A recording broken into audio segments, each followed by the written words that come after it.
অনেক বছর পর ছোট ভাইদের সঙ্গে নদীতে মশারিতে মাছ ধরলাম। একটা না 2 দিন এভাবে মশারিতে মাছ ধরার চেষ্টা করেছি নদীতে। ভিডিওটি ভালো লাগলে অবশ্যই চ্যানেলটিকে সাবস্ক্রাইব করবেন। এইবার নদীতে পানি কম হওয়ার সাথে সাথে মাছের সংখ্যা অনেক কম, তারপরও চেষ্টা করেছি যাতে কিছু মাছ ধরে আপনাদেরকে দেখাতে পারি। প্রথম দিন কিছুক্ষণ চেষ্টা করে তেমন একটা মাছ ধরতে না পারলেও দ্বিতীয় দিন মাশাআল্লাহ অনেকগুলো মাছ ধরতে পেরেছিলাম। তো চলুন দেরি না করে ভিডিওটি শুরু করা যাক।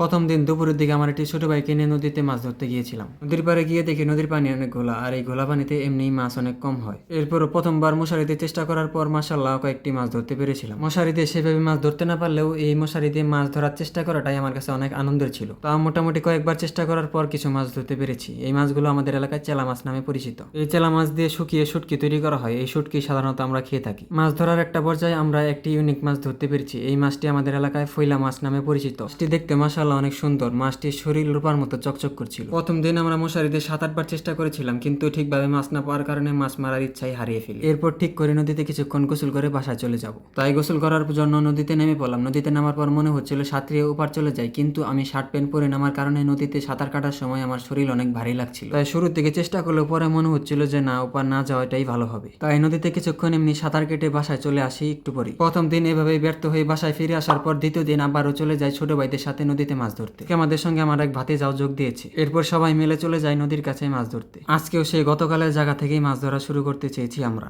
তাই দেরি না করে প্রথমে ছোট ভাইকে নিয়ে নদীতে নেমে পড়লাম মাছ ধরতে। নদীর পানি ঘোলা হওয়ার সাথে সাথে নদীর পানিতে অনেক কাদা ছিল, তাই মাছ ধরার সময় নদীতে হাঁটতে অনেক ঝামেলা হচ্ছিল আমাদের।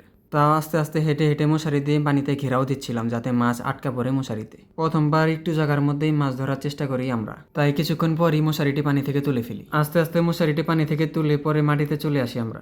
গতকালকের মতো আজকেও প্রথমবার আমাদের মশারিতে চেলা মাছ ধরা পড়েছে। আর আজকে প্রথমবার মাছ ধরার পর মনে হচ্ছিল গতকালকের তুলনায় আজকে একটু বেশি মাছই ধরতে পারছি আমরা। এই জন্য মাছ ধরার ইচ্ছাটাও বেড়ে যায় আমাদের। এরপর এইভাবে আরো অনেকবার চেষ্টা করেছি মাছ ধরার জন্য। অনেকবার চেষ্টা করার পর মাশাআল্লাহ গতকালকের তুলনায় আজকে অনেক বেশি মাছ ধরতে পেরেছি আমরা।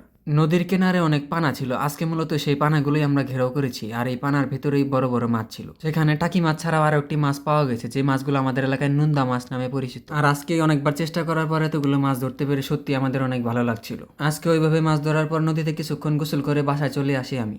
আজকে আমার কবুতরের খাবার শেষ, তাই বাসায় এসে ফ্রেশ হয়ে বেরিয়ে পড়লাম কবুতরের খাবার নিয়ে আসার জন্য। কবুতরের খাবার নেওয়ার জন্য যে দোকানটিতে গিয়েছিলাম, এই দোকানটিতে যেতে আমাদের বাসা থেকে 2-3 মিনিট সময় লাগে। দোকানে যাওয়ার পর কবুতরের জন্য গম ও ভুট্টা গুঁড়া কিনে নিলাম। এই দোকানটি হচ্ছে মূলত পাখি ও মাছের দোকান। এই দোকানে কবুতরের খাবারও পাওয়া যায়, তাই এই দোকানে এসেছি কবুতরের খাবার নিতে। খাবার নেওয়ার সময় ঘুরে ঘুরে দোকানের পাখিগুলো দেখছিলাম। অনেকগুলো বাজরিকা পাখি ও টিয়া পাখিও ছিল এই দোকানটিতে।